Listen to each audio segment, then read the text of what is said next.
All right, welcome everyone. We're Semblance of Sanity. I'm Caleb. I'm Jacob. And we're here for Ping Pong the Animation, Episode 5. Kong has been defeated. And Cow Academy has just taken all the top spots in this tournament. Yes. But more so than that, we're seeing kind of the pressure from all sides coming onto Tsukimoto. Mm-hmm. And it's interesting to look at kind of the overall results for him as to what happened at this tournament. Sure. And we have, someone that he crushed. Mm-hmm.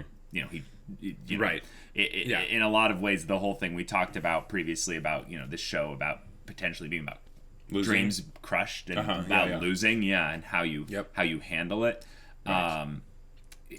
He really crushed that one guy's dreams. Oh, yeah. The third year who was like, oh, I'm not going to lose here. But now he's just going to the beach. Yeah, and whereas then Kong... he let win, but then Kong lost, still, so it'll be interesting to see what they do there. Right, and then also Peko, who is really, really upset at the fact that he lost, and he talked a big game coming into this this tournament. Specifically, he lost against his rival, his Cow Academy rival. Mm-hmm. Or Kaio Academy. The one guy who would just hit it up like really hard and just play defense until the other guy made a mistake.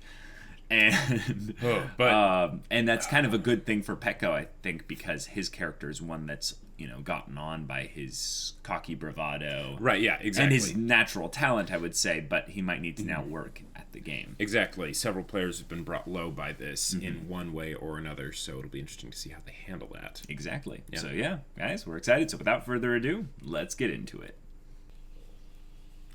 I love this opening.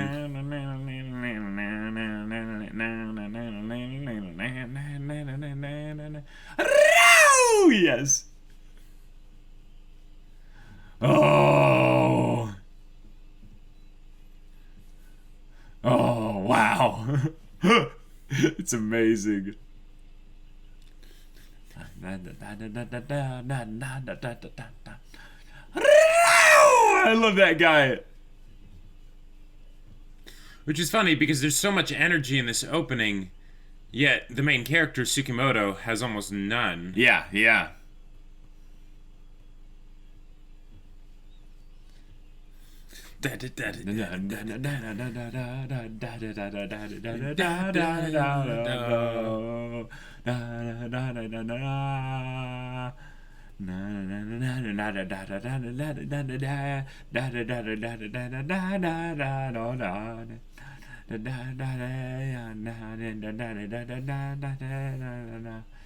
I really love this shot of them running. Yeah. It's just so good.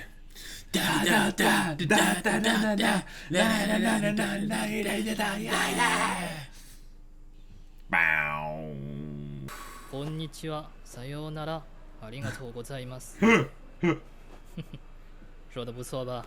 我真找个路把它变成情侣。That's great. 舍不得你呀，文哥。オリンピックシングルス優勝おめでとう。Wow. Yeah.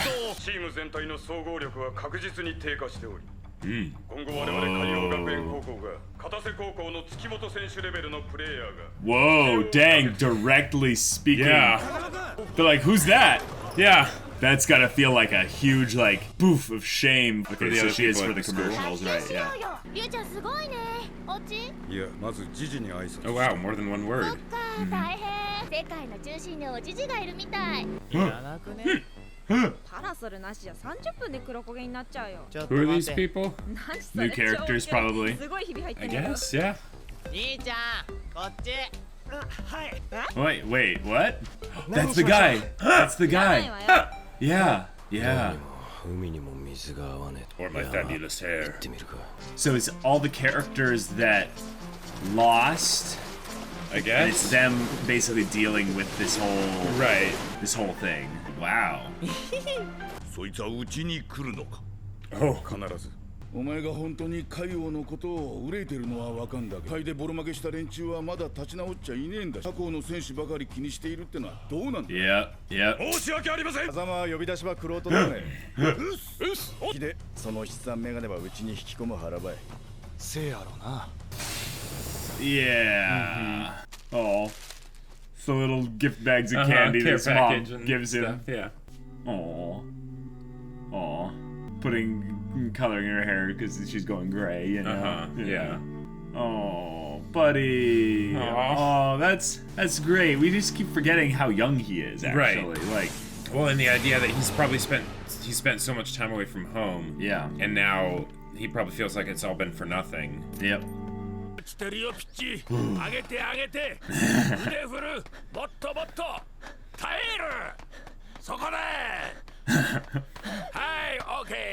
Okay.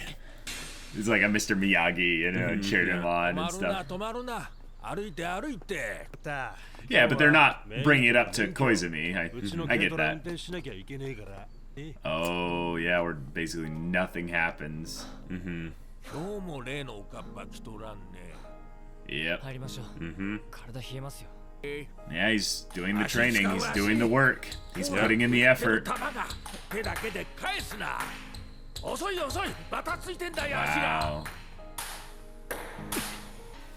Dang. Holy crap. But he has to do it alone. Wow. Yeah.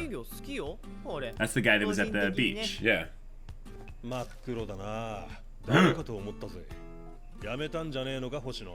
Oh. Wait. That's Peko. That's Peko? Oh my god. Whoa. Okay, so I guess that does make sense. There'd be a bit of a time skip because yeah, Whoa. Holy crap. Hey.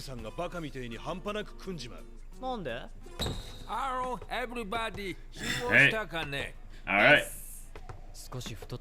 Whoa. Oh dang. He didn't say yes or no. He smelled himself to see if he was exactly. noticed. Yeah.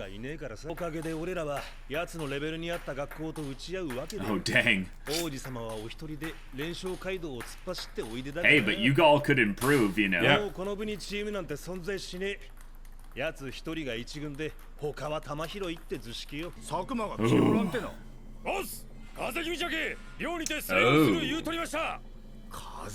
Recognition.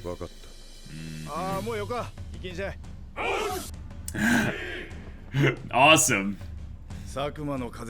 Yep. Right. もうちょい晴らしてんラケット振る男だい。終わったが、風間先輩のようになりたくて海王に来たのだと。ガンとして聞かん。Oh no, this is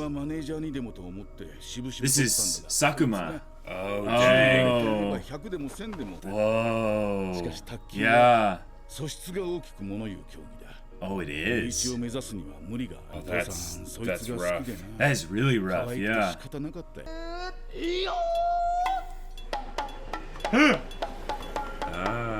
Is that the music? I think so. Yeah. That was so random. Yep. You're at the wrong school.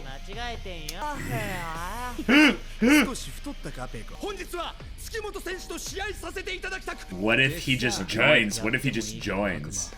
I would not be that surprised.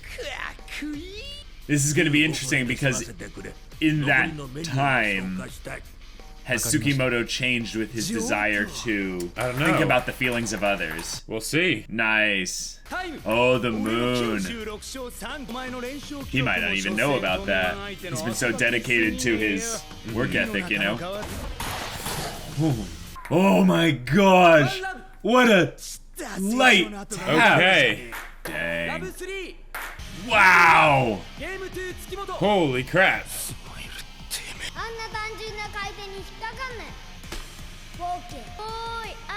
Yeah. Wow. The breathing from Akuma, like, or Sakuma.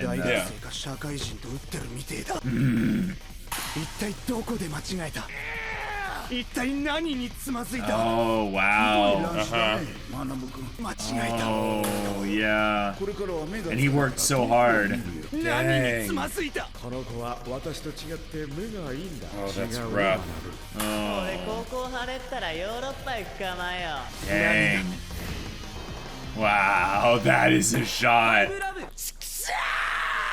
どうしてお前なんだよ。 Wow. 俺は努力したよ。お前の10倍いや100倍1000倍したよ。急に全てを捧げてきたよ。なのに。それは悪魔に卓球の才能がないからだ。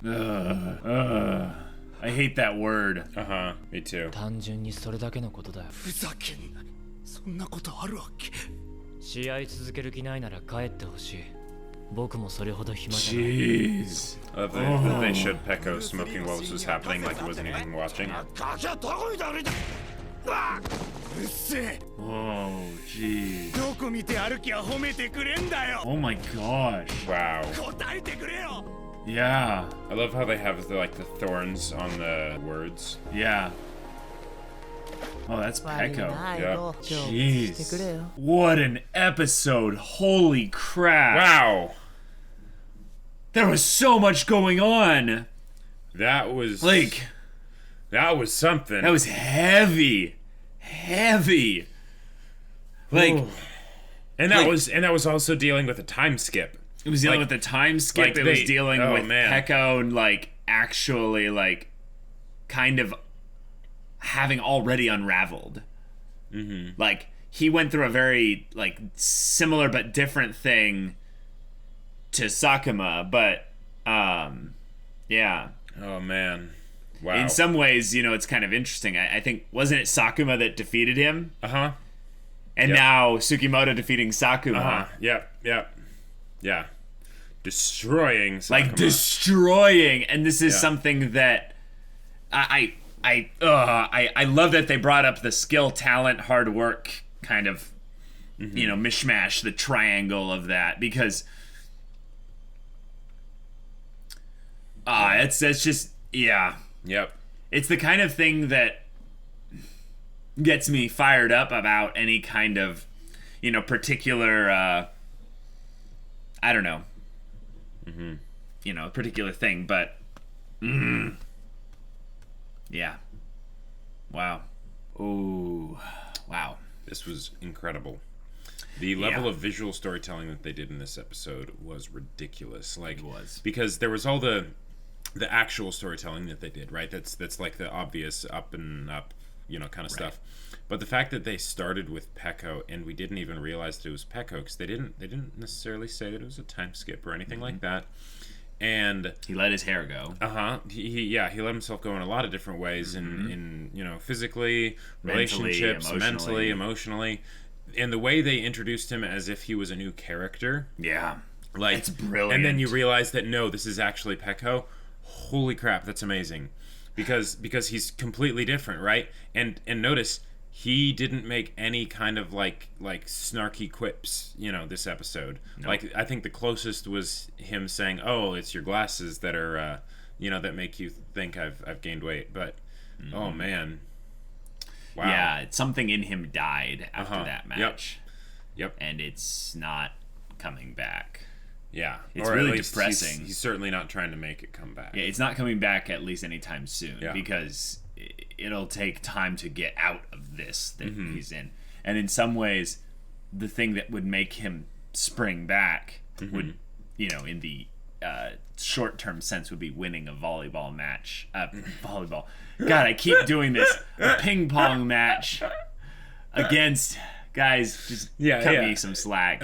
It's a white ball going over a small net, Yeah. Anyways, would be winning a match against someone that he values, that he cares about. But the thing is that's not going to happen. It's not going to happen, right? You have to put the work in beforehand in order to get the reward down the road. So and can we just talk about how Tsukimoto also feels completely different? Yep. He took Koizumi's training to heart, and he's doing it, and he has been doing it. Yep. And in some ways, in some ways, I didn't even see a hint of the person that cared about the feelings of others when it came to winning or losing. Or the person that didn't like to get pushed.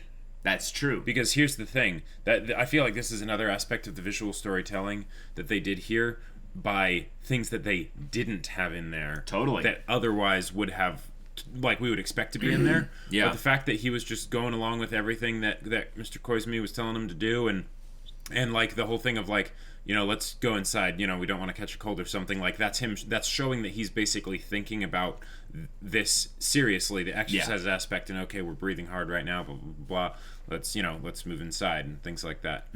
And there was no complaining the entire time. Like none at all, even when he pushed him while he was like serving all the balls and stuff. Yeah, you could even say that because Peko maybe left his life, he didn't get dragged down to that kind of level that Peko generally was at already. Right. I think the only difference between Peko back then and Peko now is that Peko's self-worth took a dive because he equated so much of it to his volleyball, ping pong talent. Now, here's the other thing here. I think Peko does have talent.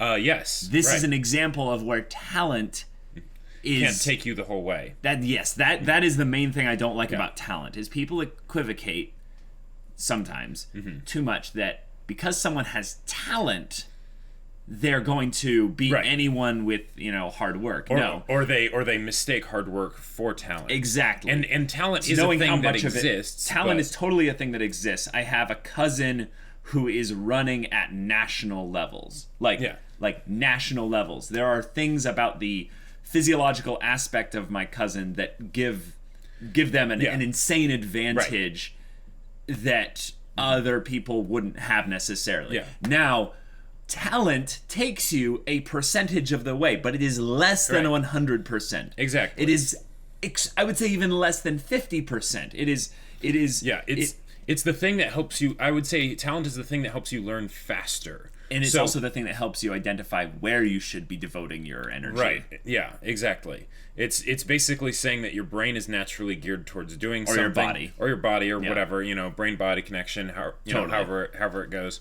So that as you end up basically putting time and effort into it, you reap better rewards, basically. Right. I don't like the word talent because it insinuates that, in some ways, it insinuates that, well, because I don't have talent, I shouldn't work hard at these specific things. And that's complete bullcrap. Yeah. Generally, what I believe, talent is what helps you compete at a certain level. The thing is that below that level, there's this huge breadth of potential to compete. Right. You just won't ever go into the top 10%. Yeah, exactly. And that's fine. Or top, or 21% or whatever. Well, that is usually where people are competing. Yeah, I'm trying to give the people that go for talent a little bit of the benefit of the doubt, saying that like, no, you might not even go into the top 20%, especially when it comes to like specific things. But like, I would be very happy to be in the 30 percentile of a bunch of different things. Right. And be just fully aware that, I don't have any specific talent for, say, like, Ultimate Frisbee, for instance. I don't have, I think, any real, like, talent for it. I've just been throwing a disc for 20 years. Right. There's no real, like, talent in there that I can identify. Other than maybe, like, your height or something like that. Well, that's a physicality thing. That has nothing to do with actual frisbee play and stuff like that. You can be 4'1" and kill it with a disc. Yeah. But you will get completely outrun by me 100% of the time, Exactly. So there's that. Right, that whole natural aptitude aspect. But when that becomes the focus too much, what happens is it basically takes away or pretends to take away the agency of the person, right? The ability for them to make their own choices, because and unless they're being driven into it by some kind of deep belief, motivation, or a coach like Koizumi or something like that. Right. But that's what happened to Peko. Yep. And the I feel like with Pecco, the main thing is just it's a mental downward spiral, right? He's never really had to put in the work before, right? And this was such a rude awakening that he doesn't really want to put in the effort, like because whatever reason, right? The negative association with ping pong is now high enough that he's just like, you know what, I'll just go to the beach. Well, I actually see a very, very specific reason as to why he doesn't want to put in the effort. It's because he hasn't had to at all the way up until now, right? And he's been playing ping pong for a long time. Yep. And I'll tell you, patterns are very hard to break. Oh, yeah. Patterns are extremely hard to break, especially when they're a lifelong pattern. Old habits die hard. Yeah. Yeah, and specifically with one where you were getting positive fulfillment from a pattern that was bad. Right. Then suddenly the pattern itself fails you. You're like, I need something that gives me that positive fulfillment quickly and consistently. Otherwise, I'm going to, go crazy. Yeah. And this is it. This is what happens.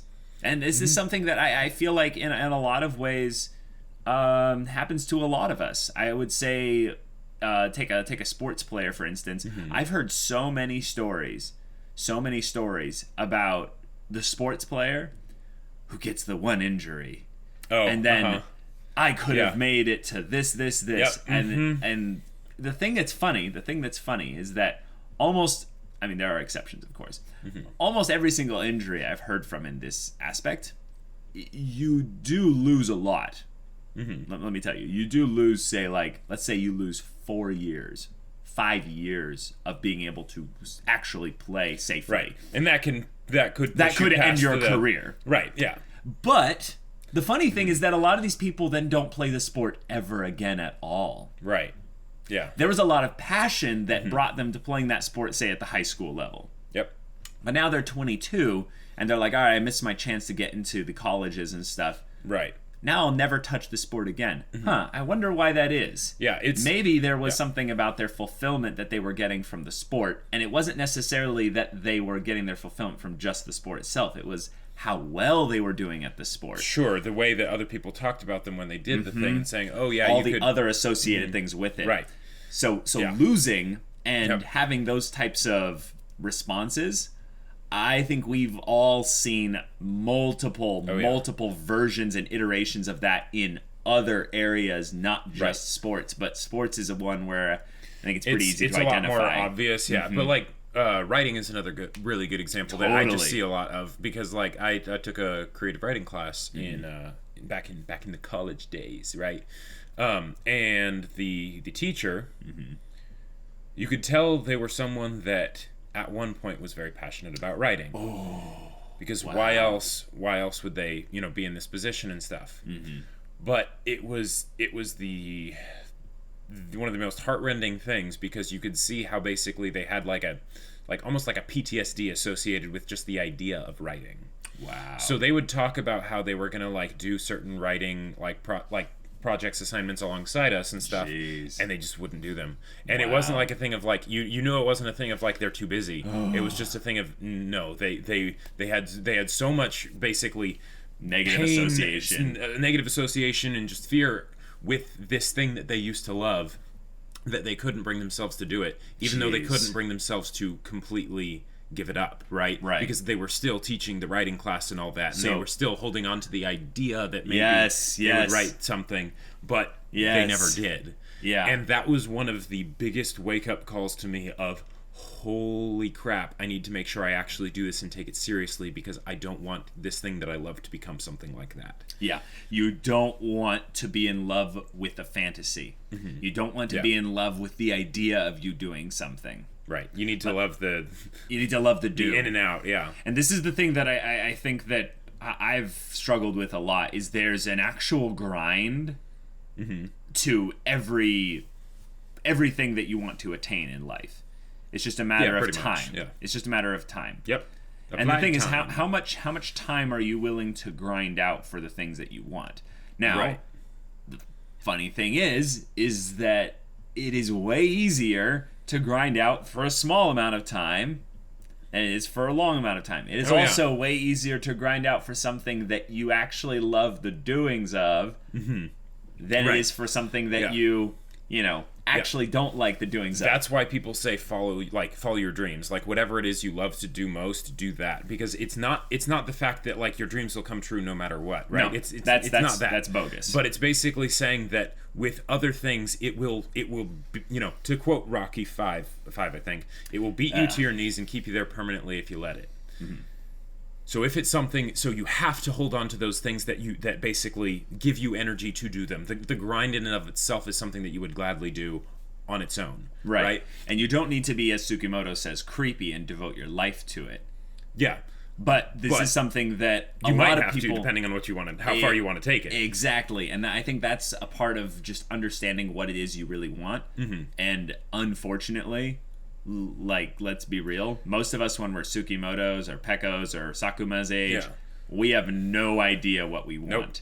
And the thing is I think we trick ourselves a little bit, in a good way sometimes, to focus too soon on something that we're actually not really, you know, wanting to do. Or gotcha, as a distraction kind of a thing. Yeah, or in some ways we don't allow ourselves to explore the full gamut of what life has to offer, so that when something that's a potentially better opportunity comes along, we're like, no, I'm already so hard focused on this thing that I chose from when I was 7 years old. Right. And that's where you see like the piano geniuses and stuff who are like, yeah, I'm a genius at piano. It's like, oh, really? Are you? Or did you just play every day of your life from when you were 7 years old onward, and you did nothing else? And there's merit in that. I have an immense amount of respect for people that are able to do that. Totally. I mean, I think in some ways, kids at 7 don't decide to play piano every day for the rest of their lives. Yeah. But it's the thing where they can discover the passion, and then, you know, because you've been doing it for a long time, and you're like, hey, I'm actually kind of good at this, and then maybe you keep going with it. Like, again, I don't think that has anything to do with this specific situation. This 7 years old kid is a parent, you know, pushing the kid. Yeah. For the most part, I would say that, not every single instance, of course, but I was saying that, like, when you have someone that goes after a thing, you don't generally have enough self-awareness when you're this age to know whether or not this is actually a thing that you should devote your life to. Sure. So that sometimes there's opportunities that will come along, and you'll be like, no, I can't focus on that. I'm doing this. And I'd say that's generally the right thing to do. Yeah. But I would say when you're this age specifically, you're still discovering who you are. You are actually changing at a physiological, biological level. Sure. And in 3 years, you could, you know, completely grow out of something. I think it's important that you have goals and you set yourself on a path towards specific things at a young age. I think every older person would tell you that.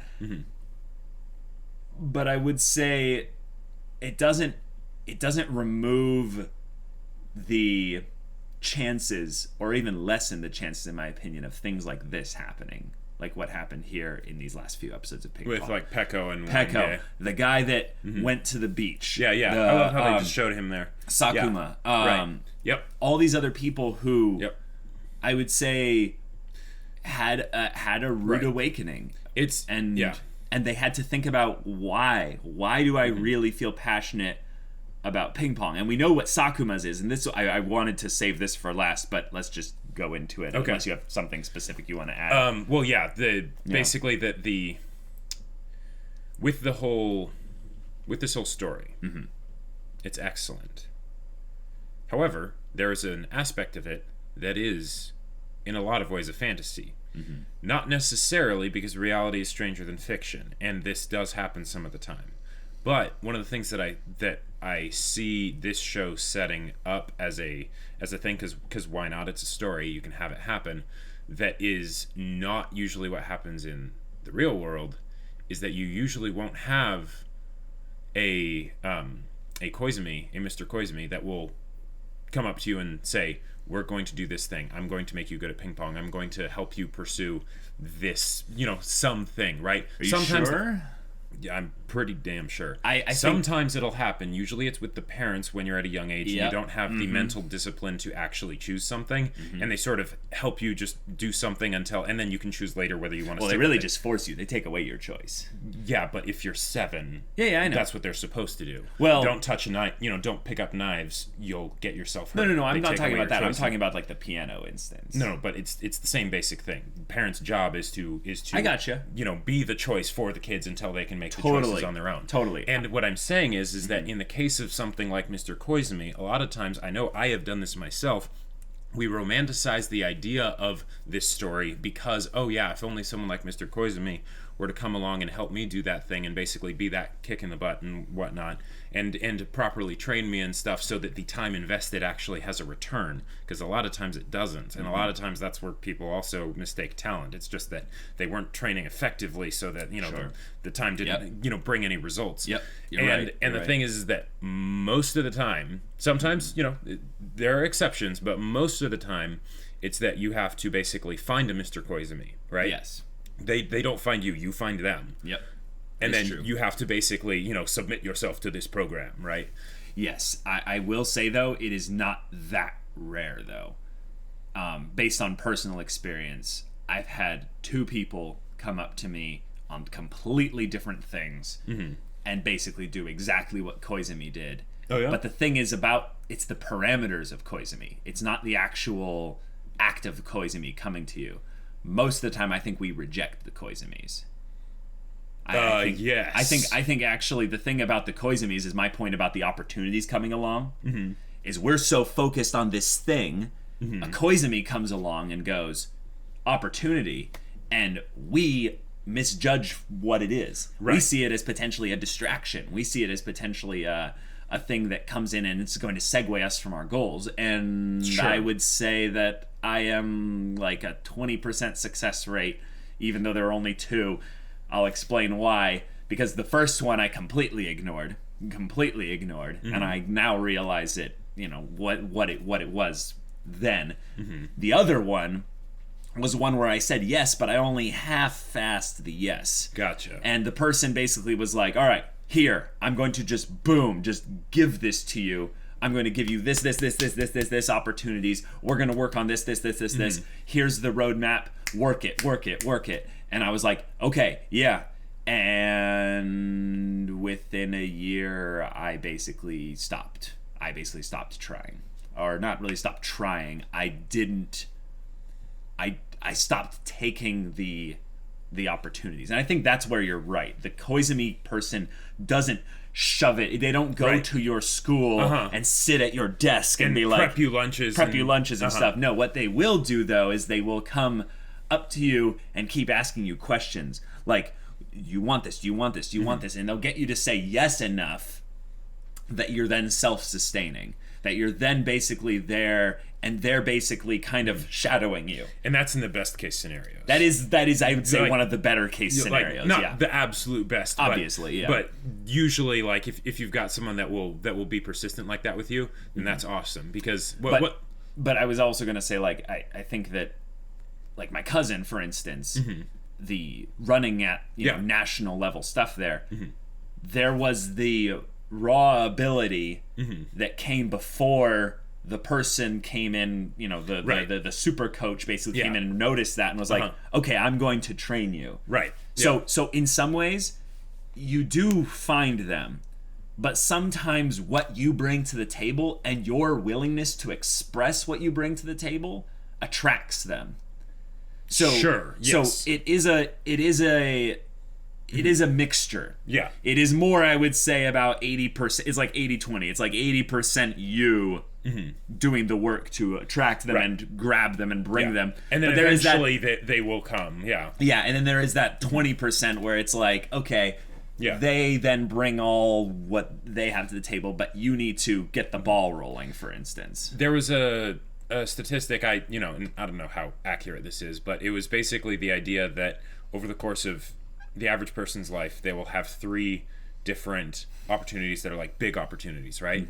But the thing is that most of the time they either won't recognize them when they come, or they won't be properly prepared to seize the opportunity when it arrives, because the opportunity won't last forever. You can't count on your perception, but you can count on your preparedness. Exactly. Your fortune favors the prepared. Yeah, exactly. So if you are the kind of person that wants to seize opportunity when it presents itself, prepare yourself. Yeah. And it's generally yourself. It's not your environment.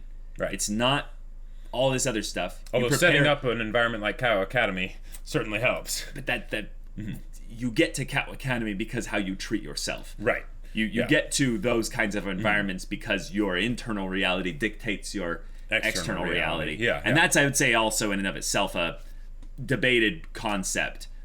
But in the philosophical kind of conceptual level, I think it is true. Well, right, yeah. It's the... How extreme does the practical applications of it become, apparent? But yeah, it is. Right. It is definitely something. It is something to heed, I would say. Exactly. Yeah. Now, one of the things Can we talk about Sakuma pretty soon? I'm itching. Yes, absolutely. Before we talk about that, though, I think we need to talk about Kong. Oh, yeah. That was one of those ones where, when the episode was over, I had kind of forgotten that had happened. But holy crap. Yeah. That was incredible. That was really good. Like, oh man, like him seeing the gray hair, in the care package. And him thinking back. Yeah. And then just crying like, oh man. Thinking to when he had to leave. Yep. Mm-hmm. Or just the last time he saw her. Right. Which we don't know exactly how long that was. We know it's been years, but right. We know he stopped living at home at like what was it, like 8 or 12 or something like that? I don't remember. Sometime a long time ago.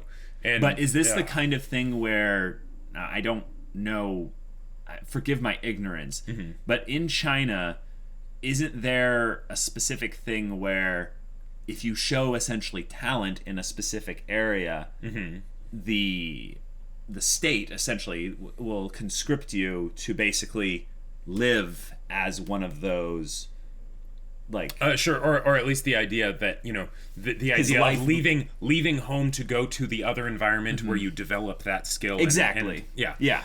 And that I think is something that essentially happened here. Right. And Kong still hasn't healed from that. That's rough. That's really painful. This isn't some Jedi training where you're 2 years old and you don't even know who your parents are. This is like And he was probably more or less fine with it before because he was doing well, right? More or less. I mean, there were probably all sorts of other things that went along with it. Oh, you're saying that in the moment that you're saying that wasn't a literal flashback? That he wasn't crying when he left? No, I think that was present day. Oh, because he was older. He was older, and he was realizing he was realizing gray hair. Last time I saw her, she didn't have gray hairs.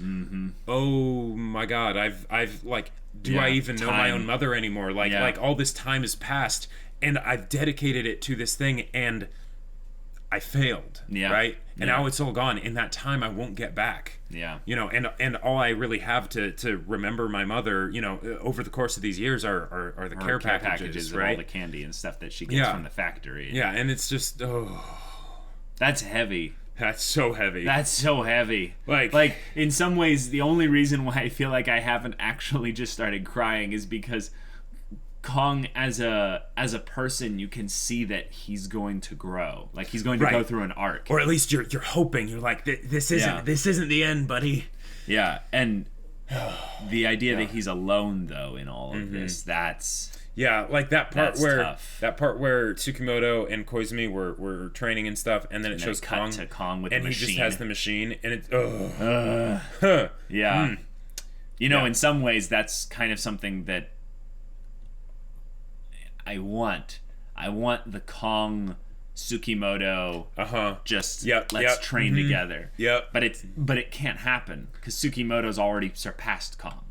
Like he's already kind of gotten to the point where it's like, sorry, Kong, you're. Yeah, I don't know, and that's the thing. Maybe that's sort of the point of this show is the crushed dreams. Like you said, and the idea that even if, I don't know, because maybe there's hope for Kong to redeem himself and and get back into the game and all that, but he is kind of an example of someone like Sakuma in that he dedicated his life. Right. But maybe in some ways Sakuma has a couple, disadvantages that made it so that someone like Kong, for instance, who doesn't have those disadvantages, like with his vision and stuff, he can go farther. Right. And Sakuma is the story of someone who is quite literally the aggressive underdog. Mm-hmm. Yep. I want to let's talk about Sakuma now, because holy crap, the characterization they gave him in such a short amount of time. Excellent. And Absolutely excellent. then how believable it was in combination with how his entire motivation right now, it's evolved over time. Yep. It's evolved over time, and I love that little flashback, bringing it back in context with him and Peko and Tsukimoto. Yeah. And that aggressiveness. But that now he just wants approval. Yep. He just wants approval from one of his only hero. And the one person who he wants the approval from said, "Oh yeah, most everyone else on the in the school is useless." Yeah, we need people like this kid. Right, exactly. Like that. And he's like, wait, what? Tsukimoto? No, Tsukimoto doesn't even try. Yeah. Tsukimoto doesn't even give effort. Tsukimoto doesn't even like ping pong. Yeah. Tsukimoto said that if you dedicated your life to it, that's creepy. Yeah. Yep. He's the exact contradiction of this. I think that's actually the one part that I like, how the story gives these dramatic, I would say, reactions to it, because Tsukimoto is an enigma in that, generally speaking, being good at something, just being really good at something gives you a lot of passion for it. Right, yeah. There's an ego trip when you are really good at something that most people have. And the thing about Tsukimoto that makes him, I'd say, such a rare contradiction is that he, up until this point, hadn't enjoyed really as much being good at it. It seemed like it was more of a thing of, well, I'm friends with Peko, and I like being friends with Peko, so I'll play ping pong with him. And I mean, it's fun, it passes the time. And now we actually stalled the Tsukimoto characterization for a little bit. We basically are like, let's put him on hold. He's growing in his ability, but his character, we don't know where it's at necessarily. But Sakuma, holy crap! Oh yeah, it was excellent. Like the way they made us root for him and show the dashed dreams and stuff while Kazuma was saying all the things that he was saying, and like the idea that he specifically did not go to school that day to go and find Tsukimoto and play against him, right? Well, he had already quit at that point. He basically had reason, but and I like how they explained it to us. In no uncertain terms. But Ooh. Okay, because I just want to rant for a second here, if you don't mind. Go for it. Sakuma, I never in a long time, it's been a long time since I've made a turn so hard on a character. Gotcha. Specifically with what they did with how he was jealous, and we knew this from the get-go. From the get-go. The minute he sees Kazuma with Tsukimoto, he zooms in. And I think this is a slight benefit I have to being the one that's editing Ping Pong, is I'm noticing all these little hints they're giving at characterization, earlier on and stuff. And specifically with how they made Sakuma this kind of just generally unlikable character in the beginning. They gave him this kind of, His eyes were so angled downward. It's like they were really going try hard on the angry. I'm angry and I don't like everyone, and I butt heads with Peko. I'm a mean guy. I'm a bully, and but it's wait a minute, no, he's just aggressively going after his dreams.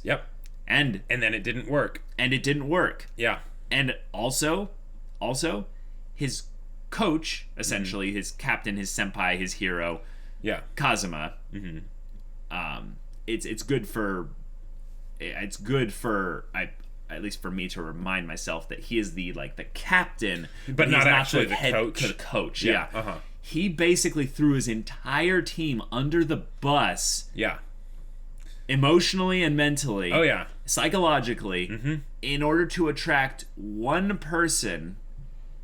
So in that instance, this is the thing that I feel like this is why it's something that, in some ways, I think it's right that Sakuma basically quit Kaio Academy. Yes, right, because immediately when that happened, the team captain is no longer a leader. Well, not only is he no longer a leader, but you realize that the coach told him to do that. Oh, yeah. The old guy. Uh-huh. Yeah. He's the father of the daughter, right? I think so, yeah. Because I don't think Something he's... like that. I think he might actually be... Well, we're not... Okay, there's some familial relation. It's either Kazuma's, like, father or grandfather or something, but I think it's actually the girl. Yeah, or something like that. She's his cousin, so... Yeah. So there's a familial relationship in there, which also... There's a little bit of, nepotism essentially going on with regards to potential favorites and who gets... Possibly, maybe. I mean, he is definitely the best. He is definitely the best. But the thing is that he had told Sakuma earlier on, like, I'm counting on him. Yeah, like he's our first match. All right, go Sakuma. And you realize that Sakuma to him was just a means by which the academy can be improved, and he doesn't really care about the person. Yep. And the thing is that all that Sakuma really wanted was just kind of senpai to notice him. Babies cry for it and grown men die for it. Yep, seriously. And I was worried that once Sakuma like lost and stuff, and you could feel the voice actor did an amazing job of just exemplifying how much rage and frustration and just pain, heart and pain he was going through, that when he went out in the alley and started beating on the guy, I'm like, this is the kind of thing where afterwards I'm worried he's going to harm himself, like or harm someone. Well, no, he did. I mean, did. No, I'm saying that seriously harm someone else. Right, but generally, when people go and they violate their nature really abruptly, the first thing that they feel afterwards is the shame. Like after the event has happened, is the shame, and shame is one of the most like disgusting, insidious, like most. If I could kill like one negative emotion, I wouldn't even care about fear or anger or any of those things. I would kill shame. Shame does some just disgusting things, like and I think that in some ways Sakuma was right to come here to play against Tsukimoto, to release out, I would say, all the frustration and stuff, because now he can change. The problem is, unfortunately, is that society isn't going to let him change quickly. Right. He's going to have to deal with the consequences of what he did. Exactly. 1, he's out of Kaio Academy. Right. 2, he has his own emotional crap that's going to leak out and affect his relationships. Right. 3, he assaulted a guy. Yeah, it's I don't know how they handle things there with young people doing stuff like that, but that in of itself is a problem. And even if you ignore the direct consequences of that, could he recover from this? Absolutely. Is he in a mental state where he is likely to recover? No. And that's the thing that is just and they cut and they cut this scene where he's doing this with where he loses with Peko up on the roof smoking, which also tells you an aspect of what they're using to mirror this with. Basically someone that turns to the just trying to drown everything out. Yeah, it basically turns to the vice in order to be distracted. And he then goes out and the text with the thorns around it. That was just the thorns were that extra bit. It's just like, okay, well done. Yeah. Then they cut it to Peko throwing away his rubber, his racket, his tennis paddle. I think that whatever that's the right term for it. Yeah, that was and actually saying rest in peace, like acknowledging that there is a part of him that has died. That's and I think it was intentional that they saved that for the end and have it actually be so disjointed from the other Peko scenes, because in this scene there's someone else's part of them that's dying, and that's Sakuma's. It's something else about Sakuma, and I am impressed. I am astounded at how well they got us to root for, care for, and feel for a character who they were actively trying to give us reasons to hate early on. And wow. The thing that's rough here is that if you think about what Tsukimoto's been dealing with as far as his block for winning ping pong, is that, you know, caring about the people and not wanting to you know, crush them in this game. Right. And with the way they showed Kazuma to act, it's kind of like basically saying he is the extension, the extreme of that, right? Where he didn't care about the fact that he was completely gutting his entire team with his words, right? I mean, yes, the reason why I brought up Sakuma's feelings in relation to that is because we actually know, other than the guy who was kind of his number two, he was saying you should worry about how this affects the team. But I feel like if anything, they do feel betrayed. It's right. Yes, but the only one we know of that, you know. Oh, sure. Sakuma is the most extreme example of how it had a negative impact. Sorry. Yeah, but the idea that that these people are they're the comrades, they're the people that put in the blood, sweat, and tears together, right? In all the crazy regimens that they have here at Kaio Academy, they quite literally have been dedicating their lives, and just complete and total dismissal. Like, it's almost like, I feel like this show, at the beginning, they set up Kong as the big, like, antagonist or whatever. That's what it seems like it's going to be, right? Right. Not that at all. There's like no antagonist. Right, there's no antagonist. But if I were to say the closest thing now would actually kind of be Kazuma in a sense. Because, and I don't know what angle they're going to go with, because Koizumi is actively wanting to make sure that, you know, Tsukimoto doesn't hold back and stuff, and absolutely, you know, crushes his opposition and everything. But because so much of this show revolves around the internal states and the emotions and all of that, and sort of the identity in a way, I feel like if we were to have an antagonist now at this point, not just from the standpoint of we need to beat this person in ping pong, but closer to and I don't mean this in the traditional sense of the word, but a villain, Kazuma is kind of moving into that role. But I think what we'll end up finding out is that Kazuma isn't a villain. What we'll find out is that it's hold on. It's really this mentality that takes over people when they desire to win above everything else. Yeah, and what things are they willing to sort of give up and sacrifice? Yeah, or exactly. How many other people's dreams are they willing to kill in order to win?